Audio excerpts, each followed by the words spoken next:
guest speaker who traveled across the country to be with you today. And this was partly through the clicker technology that we've used, or that we've moved forward with on this campus is called Turning Point. It's by Turning Technologies.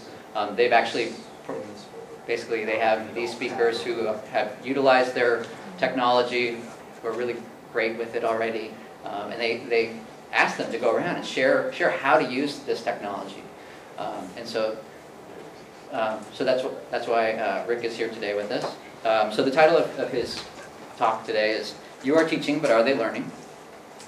Using Clickers to Promote Content Mastery, Critical Thinking, and Student Engagement in the Classroom." So Dr. Rick Olsen is a professor and the chair of the Communication Studies Department at the University of North Carolina, Wilmington. So he's been using student response systems and clickers since they first emerged as an option for college campuses. And I can just attest to, there's been a lot of different vendors out there, a lot of different different software, different technologies, from infrared to RFID. Anyway, so he's been using them for the last 5 years. Large lecture classes, kind of rigorous and interactive. And today he's going to focus on best practices, pedagogical approaches to using the clickers in instruction. So that's my intro. Great, thanks. Thanks for having me out here. I got to fly over the Grand Canyon into Vegas, which was kind of cool, and then got to be in a very cold flight with apparently one of the major benefactors of this university. Elizabeth McFadden and I were the only two people on a jet prop from Vegas to Merced, so I got the entire history of your university, of the area, and right after we're done here, I'm going to the library to the 4th floor to see something very important to her family and hopefully the university. So it was a great trip out. Unfortunately, I have not been able to see the rest of Merced because fog apparently is a big deal here. So, but this is good. So we have a Bluetooth microphone, we have 2 HD video cameras, we have a laptop trying to speak to a digital projector, and we have Turning Technology, software, and a wireless remote, and none of these have ever been used live all together at the same time. So we may experience technology problems. But that's not what I'm here to talk about. As a faculty member, I send emails to people to work those issues out. Okay, so I'm just like you on that sense. I'm not a techie. I just have really found this technology helped me be a better teacher. But I've had to send lots of emails to the tech folks that are in this room at my campus to make sure it's running smoothly. The great news is, and one of the reasons I've liked this particular software is because once we have it up and running, it's very, very stable. The failure rate on the clickers has been almost inconsequential. I've had probably in close to 1,000 students, I've probably had 2 or 3 where it really was the clicker that was sometimes working and sometimes not. If it's not a dead battery, it's working. So those reasons have been real simple. And once we worked out how to assign channels to classrooms, and we use the last 2 digits of the classroom number. So if the classroom is 1008, the channel number is 08. I'm now working with a colleague who has an infatuation with the number 41, so he keeps changing it to 41. But that's why we have deep freeze on a lot of our computers, so we can deal with people like that. But he and I are going to work it out. I'm going to email him once I figure out who he is, and we'll track that down. But as it is, I have to spend an extra minute changing the channel back to 08. So no big deal. But let me talk a little bit more about my instructional context. Some of that's going to be different than what you might struggle with, but some of it obviously will be quite similar. The first thing is that I have a large class. I have 120 students. Okay, now I don't think Turning Point should be limited to large classes, but that's just what I'm dealing with. It's dense material. It's research methods. How many people would like to take research methods, as a 20-year-old? Nobody thinks they need it. Everybody hates it, and so it's dense material. The other thing is that it's high stress. We have a very popular major. Communication Studies has anywhere between 550 to 600 majors on our campus, and we could probably have another 300 if we didn't have a gateway. So we've got a gateway, and that gateway is merit-based. It's a B or better in 2 courses. And I'm the second of those 2 courses. And so it's very much a boot camp kind of an experience. And that adds to student stress, and it adds to, just the angst involved. There's also a high workload. Obviously, the material's dense in terms of research methods, but also there's a fair amount of group work. And so the tension between you've got to get a B or better and you're going to have to work with other people on graded assignments is really a challenge. How much individual work, how much objective work can offset the subjective group work that I have to grade so that it doesn't seem like the gateway was unfair, or if I just hadn't been in a group with her, I would have gotten through, you know, and all that sort of stuff. And the quizzes provide a lot of objective points to the grading balance to even that out. And then we also include some things like IRB certification and some of these other kinds of things to get them ready to potentially do some more advanced research projects in their upper level courses. All that to say, this is a tough class from day one, okay? And then I'm also a department chair. So now that doesn't mean anything other than that my day is very, very choppy. Your day is very, very choppy, and I know you carved out some time to be here, and thanks for that. But my ability to stay in teacher mode is very short. You know, I have to. This class has to be done within about 20 minutes of me being back to my office, because then chair stuff is going to come walking through the door, and then I've got to have a different hat on for most of the day. So this system is important. So here's some frustrations that come out of that. Number one. Many students don't read. I don't know if that's true in California, but in North Carolina, many students don't read.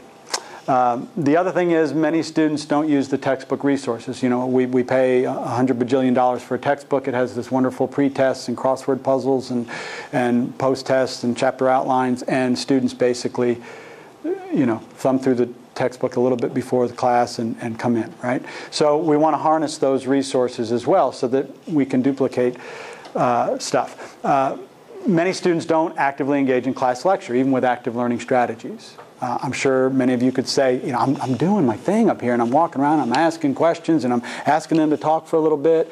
And even with all of that, with 120 students, some are great, and they come along for the ride, and they really engage, and others are just sort of, you know, just somebody else will answer that question, you know, what are you doing tonight? And so how do I get more accountability into talk for a few minutes? And so I can't grade 120 daily quizzes either. You know, so how do I take attendance? How do I make sure people are here? How do I make sure people have read, et cetera? And so with all of those challenges in mind, and I also can't perception check just from nonverbals. You know, I can't just go, everybody got this, and you know, if it was a seminar, I think people would be willing to say, I don't get this, or I'd really be able to look people in the eye and see, are people with me? But with 120 students or more, that's a very difficult thing to do. Okay, so now that was my whining, and now let me hear your whining. What are some other challenges that maybe didn't make that list that may be part of the reason why you're here right now, in terms of your pedagogical challenges, your frustrations with students, or frustrations with your material and getting them to master it? Are there other things that weren't part of my list? Yeah. Well, I feel like we go over the same thing over and over and over again, and I'm like, is it sinking in? Is it right. not? What's going on? Yeah. Good. So there's a redundancy that you feel like you're not moving forward through the material. Good. Are there other? Yeah. I think notoriously in any class, you try to engage, you try to ask questions in front of the room, and there's always that person who sits towards the front of the room that snaps to the answer first. Yeah. And doesn't give anyone else in the room time to process and engage or participate in class, which shuts them down. Good. And then of course maybe they're rolling their eyes and going, oh, I wish this person would shut up, or they're going off the hook. But either way, they're not engaging with what you'd like them to be engaging in. I used to do some training for the Marines, and they used to call them sword chasers, because the top person in their class gets this sword. And there's some folks that are just legitimately engaged, but then there's other folks that just seem to be in it to be number one, and just gotta, you know. And so there's that dynamic that can happen. Good. Any other thoughts or frustrations with that may have got you here, pedagogy or otherwise? Yeah. Just in general, adapting the lecture format for a very technologically savvy, whether they're aware of this or not, for students. You know, it's obviously very different when some of us went to college as it is now, and the kind of culture of distraction. Right. And you don't want to sound like an old fuddy, hey, get off my lawn, kid, kind of old guy. But the research is there in terms of attention span. And so the reality of making sure that shorter attention span has to trigger more often is important. And being able to use technology to do that is much less a barrier for them than it is sometimes for us. They seem to be pretty okay with this. Once we switched to this system and once I really used it, and that's huge, that's not on any of my slides, but I will say that until, I've had a couple of professors where I've said, you got to try this. And they go, okay, well, and they use it once a week for a quiz. And I'm like, and the students resent that. Because it's like, well, if I'm going to shell out this money and I'm going to make sure it's in my book bag every day and I'm going to get it, don't do it once a week. I mean, for that I can hand out a bubble sheet. So I would definitely encourage you to say, if you're going to try this, certainly, obviously, it's an evolutionary process. But one of the things I would say that I get on my end of the year teaching reviews is most of the clicker responses now are positive because it's fully invested in. The course is built around it. There are many people who can say, I got a B because of the quizzes are a little easier than the exams.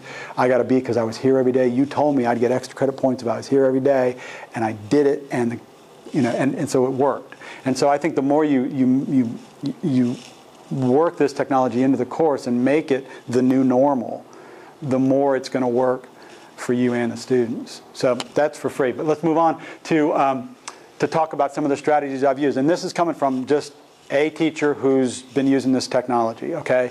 There are some books out now. I'll admit I've skimmed them, but I haven't read them deeply. And so this is just coming from my experience with the software and with using it for a few years.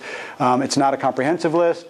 I'm often going to be talking primarily about some of the more basic features. Some of the features are designed for K through 12 settings. Some of the features are wonderful in terms of linkage, slide linkage. I'm beginning to explore those things, but I'm still learning too. And so, some of the Turning Point guys can answer maybe some of the more technical questions we might get into. Okay.